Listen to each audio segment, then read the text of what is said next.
हाल ही में खबर आई थी कि जीएसटी के न्यूनतम स्लैब को 5% से बढ़ाकर 8% करने का फैसला जीएसटी काउंसिल कर सकती है।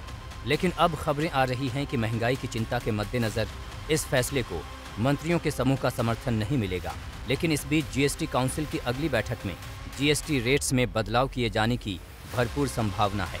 ताज़ा जानकारी के मुताबिक जीएसटी रेट स्ट्रक्चर में बदलाव सुझाने के लिए गठित मंत्रियों का एक पैनल 12% और 18% के स्लैब को मिलाकर 15% का एक स्लैब बनाने का सुझाव दे सकता है।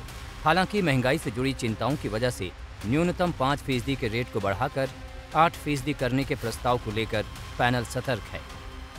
जीएसटी काउंसिल ने जीओएम का गठन किया था, जो जीएसटी रेट्स के सरलीकरण, वर्गीकरण से जुड़े विवादों को निपटाने और जीएसटी रेवेन्यू को बढ़ाने को लेकर अपने सुझाव देगा। जीओएम की सिफारिशों पर जीएसटी काउंसिल की बैठक में चर्चा की जाएगी और उसके बाद कोई फैसला लिया जाएगा।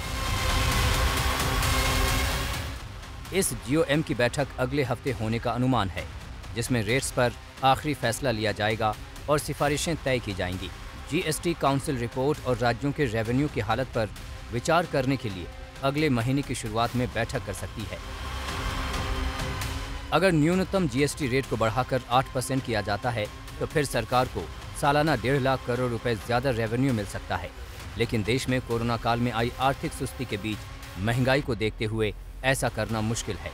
साथ ही कई जरूरी सामानों पर भी 5% जीएसटी लगता है, जिसे बढ़ाकर 8% किए जाने से आम लोगों के लिए महंगाई का मुकाबला करना बेहद मुश्किल हो सकता है।